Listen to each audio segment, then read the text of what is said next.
Hi, everybody, and welcome to episode 4 of the Stephen and Oliver Show. It's starting to roll off the tongue now. We're still quite smug about it, still enjoying our still relatively new to us background.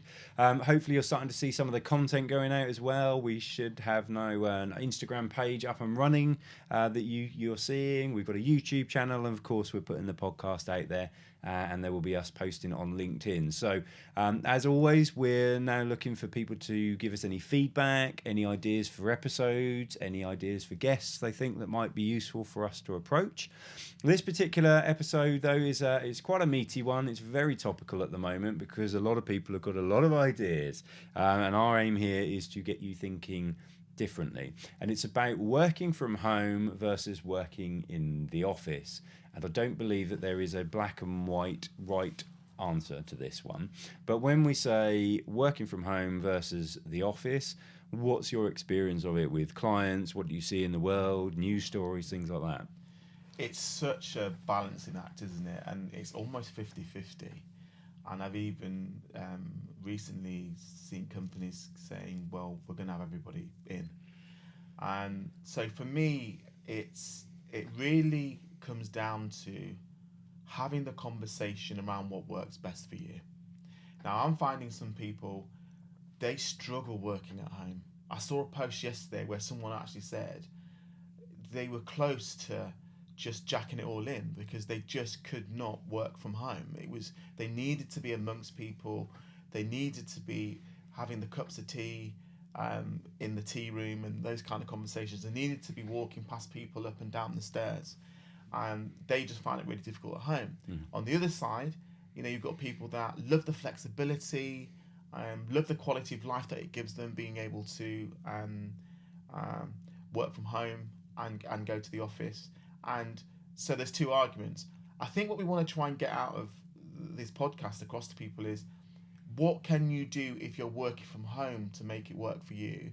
And what can you do if you're working in the workplace, but you're not there regularly enough and you feel like you're missing something? What are the things that you can do in both of those spaces?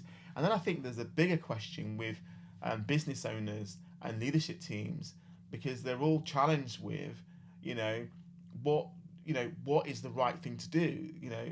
What's the directive here? And we've got some businesses that are saying we fundamentally can't have anybody working at home. We need them all in there. The first business that comes to mind is a car manufacturing company that I work with. I won't say their name because there's others available.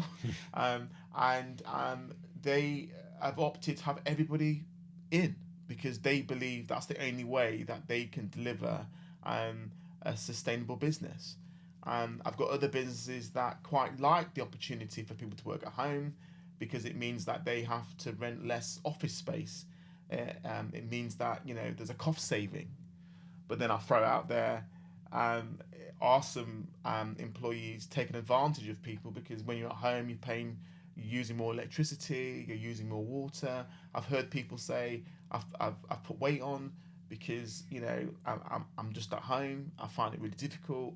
I know some people that literally go to their desk in the morning and then they don't reappear until the evening. I actually had one client where they had an office in the bottom of the garden and they literally didn't come out until the evening, to the point where it really hurt their relationship because they were down in the bottom of the garden but were literally unapproachable because of the way they set it up. So I do think it's a massive big debate. I think there's some great things we can talk about here and pass on to people that they can do to, whether they're in the office or whether they're working from home, to just make their quality of life better.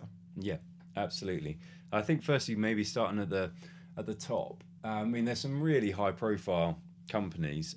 The one that comes to mind is more amusing to me, and it'll amuse you, is Manchester United. So when the new ownership structure was put in place, it was fairly immediately everyone's coming into the office. Now, I think that was because they believed there was a poor performance issue. Fine.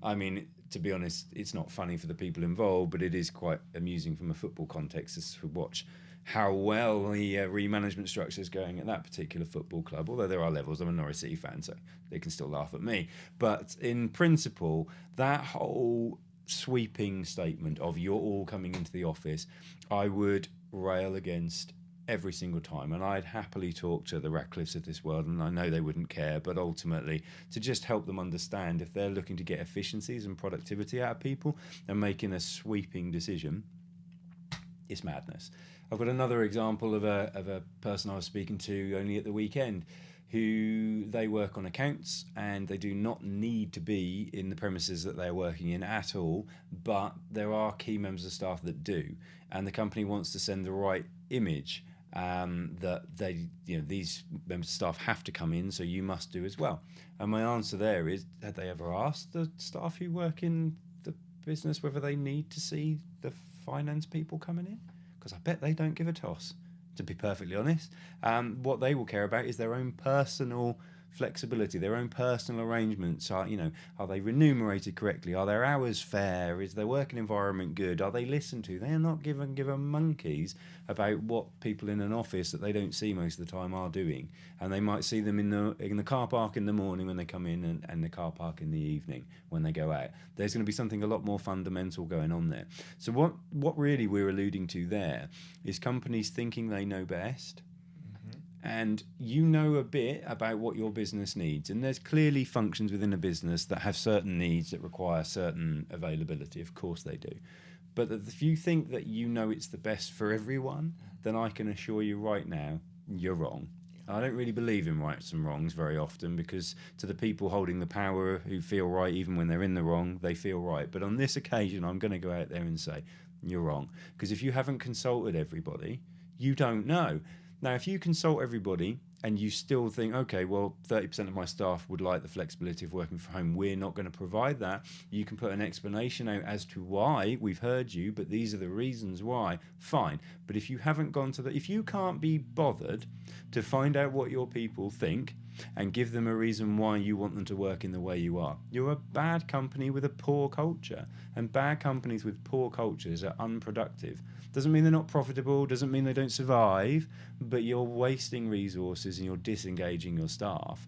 And that's just pretty poor from my point of view. So I'm sorry, it's quite blunt, but it really grinds my gears either way when companies make sweeping decisions, because I've seen lots of good companies out there doing exactly what we've asked for and asking. And exactly as Stephen said, there might be a company that weighs more towards working from home, but then that's not what their staff want. And therefore you hear that. You don't necessarily make decisions based upon that, but you listen, you hear, you consult with them, you show you care.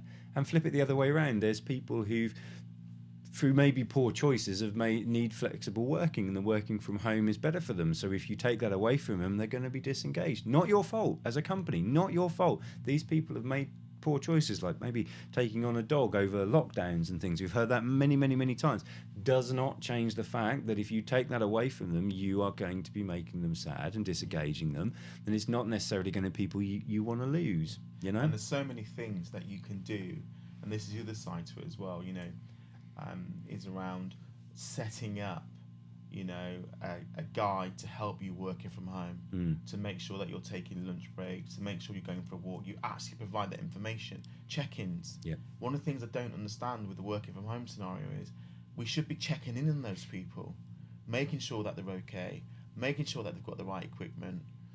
So it's almost like out of sight, out of mind, I think, with some organisations. So it is about that, setting up some systems and processes in order to make it easier for people to work from home. Yeah. And likewise, having the conversation around, what's best for you. Because we know one size doesn't fit all. Yeah. And then also thinking about the people that are in the office and the people that are not in the office, what is the best way to communicate so that we're not dropping the ball? Because I've seen some companies where productivity goes down because there's key people missing at certain times. You can't have the right conversations. So I think this is much more complex than we think. Yeah. But I think there's some great things that you can do to help the complexities. So I would say for me, number one, for me, is making sure you have the right conversation so that the person can do what's best for them. Yes, you've got to do what's best for the business. I'm not sat here saying, it's one way. I think it is a two-way street. provide the right information. So provide the right information for people working from home so that they can be productive and they can have a good quality of life. Offer other benefits, whether that's gym memberships, whether that's memberships to book clubs, whether that's memberships to other things. Is offer more benefits that makes it more attainable for people to work from home or work in the office but enjoy the job more. Because the other side to this is, if you don't get this right, I think it's going to be very hard to recruit, and that's for another day, another conversation. But we're seeing now that recruitment is much harder than it's ever been because we're not taking into consideration all the needs, individual needs that people have. What we're trying to do is a one size fits all, and I think we do need to be more flexible. Yes, we need policy. Yes, we need agreements. Yes, we need structure. Yes, we need consistency, because we can't do everything for everybody. But I actually think it needs to be a little bit more bespoke than that for people. Definitely. Yeah, I'm 100% with you, because I think for me, the reason it grinds my gears a little bit is it's the laziness of making a sweeping decision one way or the other. It's poor. And there's no other way of saying it. And I just feel if you make such a quick decision without consultation, what other quick decisions without thinking about it are you making? And how many more inefficiencies are there within your company? Because there will be many. You can just tell with that sort of approach and that sort of attitude that's likely to be a risk at best. But certainly with setting up people from working from home, is like, again, the amount of companies that haven't considered the fact that when someone came to an office, they were providing the electricity. Excuse me, they were providing the broadband, they were providing X, Y, Z, and often haven't had the conversation with people, and that people should just work from home. And yes, all right, they're already paying their own broadband, they're already paying their own electricity, but they'll be paying more. The broadband that they had might not have been good enough, so they might have felt obliged to upgrade it to greater speeds without, they'd feel awkward saying something about it. Exactly what you were talking about off camera. They now will be having different lunches. The costs potentially go up, because I think a lot of businesses think, oh, well, they're saving money on the commute. Well, that's not true. So again, if you've not had that conversation, that's poor. It just shows you don't care. Now, you listening to it, if this is something that hits home, you might feel that's unfair. That's tough. If you've not consulted people on the choices you made about being in the office or working from home, and you've not consulted them about how much it might cost or the changes or the savings that you make or whatever, it's poor. There's no two ways about it. And it's unforgivable, and it's really, really easy to resolve. So for me, that's something that I hear too often, that there's a lack of consideration, and I call it care, for the people that, are the lifeblood of your businesses, by not communicating with them. And it's sort of, you can tell it's up there with expectations. It really annoys me, and because it's so easy to avoid, and I just feel I can't see beyond anything other than it's a lazy decision. I mean, challenge me, am I wrong? I don't know whether sometimes businesses just get confused with the complexity of it, maybe, and probably make it more difficult than it needs to be. And I think, fundamentally, yes, have a policy, but it goes back to having the conversation, communicating, and also, being clear about what it is that you want to say as well. But yeah, I think this can be very complicated if you want it to be, and I think it can be very simple if you want it to be. Yeah. But it's about having that conversation and thinking a little bit further, because I have seen where some people have not been supported working from home, and it's been really detrimental to their mental health. Yeah. And on the flip side of it, I've seen people being taken advantage of because they want to be in the office all the time. They're having to do a lot more things because they're in situ. So I think it's having a good policy, but I think it's going further than that for me. It's the check-ins, I think, are really important, and that actually might mean going to people's homes. I'm not just talking about video check-ins here. I'm talking about check-ins where you actually go to their space. Yeah, and obviously checking that they're okay with that in principle. But yeah, absolutely. Or meet them at a place nearby, a coffee shop, help them to get out about and things like that. I think I hear a lot of people talk about that. You know, when I don't do many out and about face to faces now because lots of my clients are far away from Norwich, but when I have ones that are local, even in Norfolk, I actually enjoy going, and I will offer to go and do a face to face now because I have a lovely office here, but it drives me nuts because I'm the only one in it most of the time. So to actually get that change of scenery, to drive and so forth, is really enjoyable. And I think again, some of the people I meet quite enjoy that as well. I mean, I've even dragged one of my Scottish clients all the way to Norwich. That's how extreme it is. So they had me up in Scotland as well. It works. I know those are extreme examples, but I think really to calm my rage slightly, it's just be careful that you're not making assumptions, because say the people making the decisions all think it's a straightforward thing. Well, everyone should come into the office, that's the way it is. Yeah, not everybody thinks like you do. And flip it around the other way. Everybody loves working from home, don't they? No, not everybody thinks like you do. So that's the first thing. I loved what you talked about as well, about potential fringe benefits and so forth. And there are loads of models now that you can buy for sensible sized companies, at least anyway, for a reasonable price, to give employee incentive schemes where they get fringe benefits, reductions on this, or access to counselling. For included in the package, access to gym or affordable gym membership, things along those lines. So just again say, look, we don't want to think that we've forgotten about you just because you're now working from home the whole time. And then also how to help those people work from home, and we talked about that. Yes, checking in on people is great, but for them to know that they're not going to be monitored. So obviously some companies will have the monitoring software, and I get it. But I feel that should be like one step removed. If you're going to put monitoring software on platforms that they log into, maybe when they're not performing, but not necessarily always from the start, would be something I would question.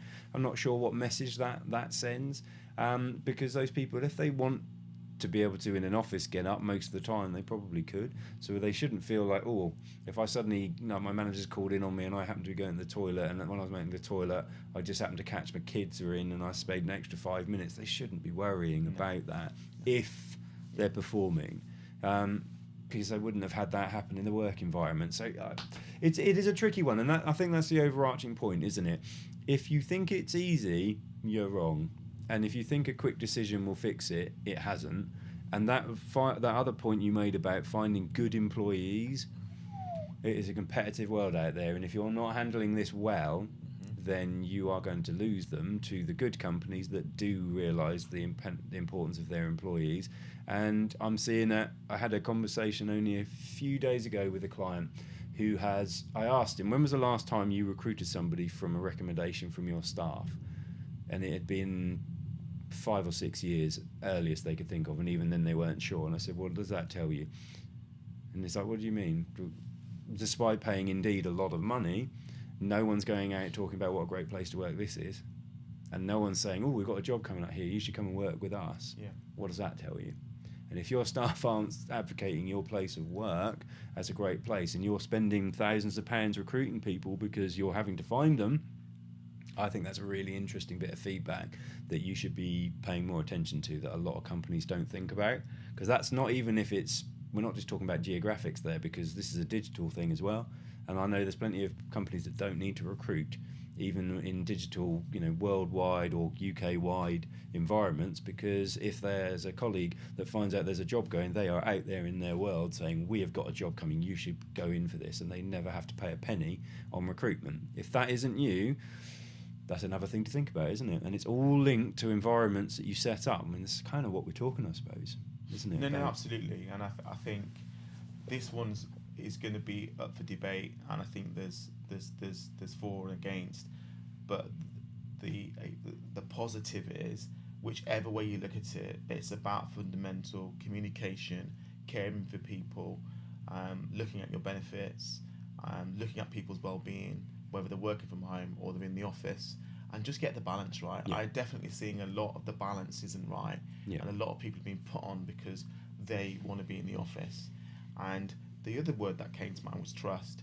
You've recruited someone, let's trust them. Why do you need to know what they're doing if they're working from home? Yeah. Why do you need to know what time they log on and what time they log off? It's about trust and allowing people to use their skill, their nous, their capability to get the job done. And I do think we are moving away from this, and we've talked about this before, this 9 to 5 or 8 to 6, or whatever the hours are. It's about getting the job done and trusting people to do that job wherever they are. Yeah, absolutely. And it's really important to highlight. I feel like I might have come across as favouring one side or the other. I don't, honestly. I don't have a view on that. It's about what the business's individual needs. What I'm a strong advocate of is talking to people. Correct. And all of them. Don't matter how big or small you are. If you're not, then more shame on you. That's basically what I'm saying. So working from home, don't care. Work in the office, don't care. Not consult, do care. I really do care about that, because you are setting yourself up for a fail.